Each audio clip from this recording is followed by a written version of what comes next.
the little ones? That is not We've true. already seen the demise of them. Excuse me, that has never happened. There have been very careful studies made of what has happened to the concentration of industry in this country over the past 100 years. And except in those areas where government has stepped in, it is not true that the biggies have eaten up the smallies. In fact, it's often been the other way. And Kmart is a good example. It started from nothing. Sears was already a major conglomerate. And Sears has been losing ground and going downhill, and Kmart has been rising. All right, just one question before this audience is anxious to ask you.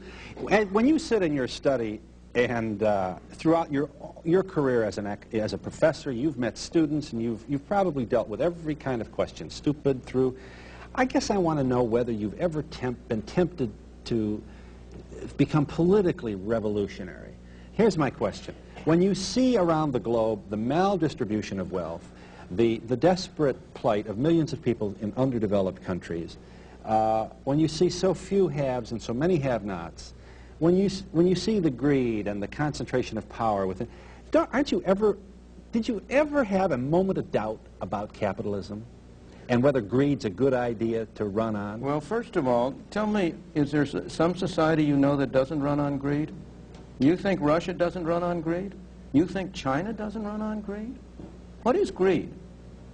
Of course, none of us are greedy. It's only the other fellow who's greedy.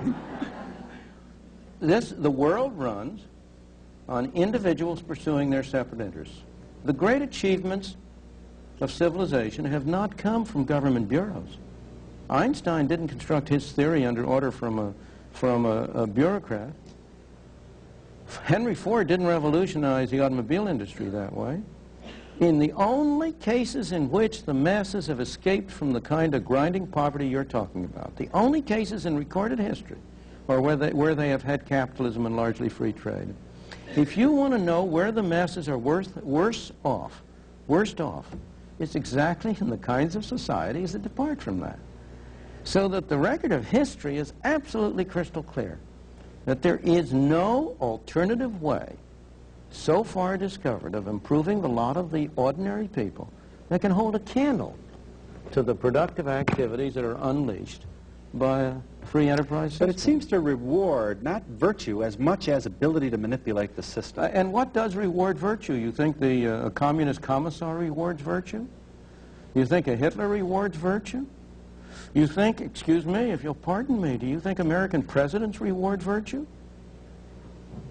Do they choose their appointees on the basis of the virtue of the people appointed or on the basis of their political clout? Is it really true that political self-interest is nobler somehow than economic self-interest? You know, I think you're taking a lot of things for granted. And just tell me where in the world you find these angels who are going to organize society for us. Well, I don't even trust you to do that.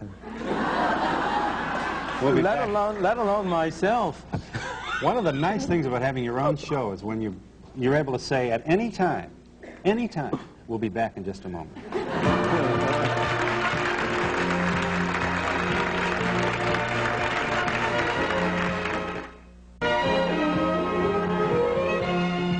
Milton Freedman, the economist, is here. Yes. Yeah, first of all, I want to say I loved my Corvair. I would have helped a whole lot to get through this winter. How do people like Ralph Nader get to do the great things that they do? Does somebody hire them, you know, or is it us that puts these people into whatever it is that does it? Of course it's we who do it. We do it by providing them with assistance. We do it by providing them with political clout, by electing people whom they recommend. And that's a good thing. I don't object to that. We want a free society, a free democracy, in which if a Ralph Nader has certain views, he ought to be free to express them. People who agree with him ought to be free to contribute money to help him pursue his objectives. They ought to be free to vote for people he recommends. If he doesn't have that freedom, how can I expect to have the freedom to argue the opposite point of view? So I don't believe there's anything wrong at all in the fact that Ralph has been able to get so much influence, except that I wish he had been using his extraordinary powers in a better cause. We should also make the point that for all your misgivings about Ralph Nader, he is not crazy about regulatory agencies either. And he, for a long time, and maybe even before you, wondered aloud about the appropriate function of the CAB in regulating airline fares. And if any thesis has been demonstrated, it's certainly been that over these past several months with deregulation. Suddenly, what do you know, there are no empty seats on an airplane. No, you're quite right. CAB has been a marvelous accidental example. But so far as Ralph Nader and regulation is concerned, you are quite right.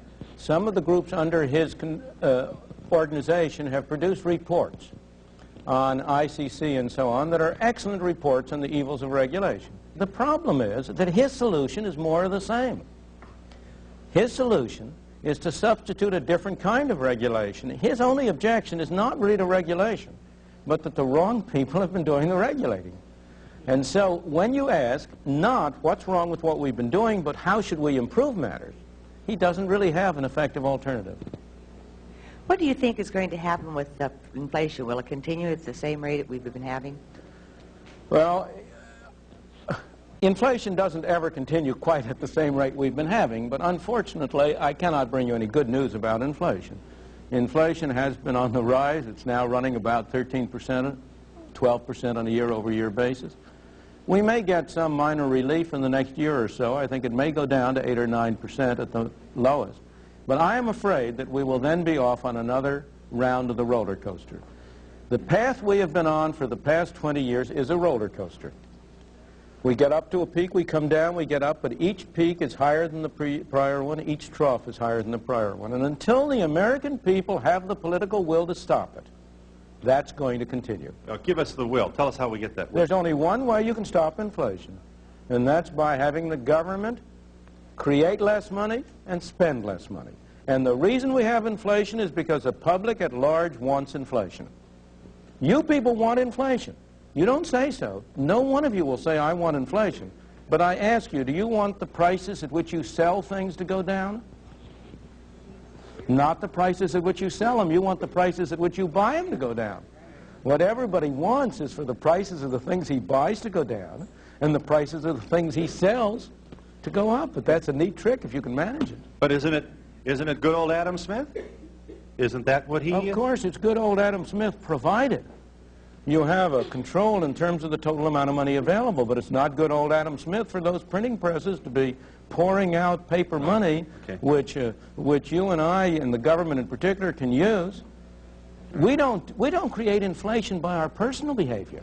We create inflation by getting our legislators, the people in Washington, to vote for more and more spending, and by objecting to extra taxes, and therefore by having it financed by printing money.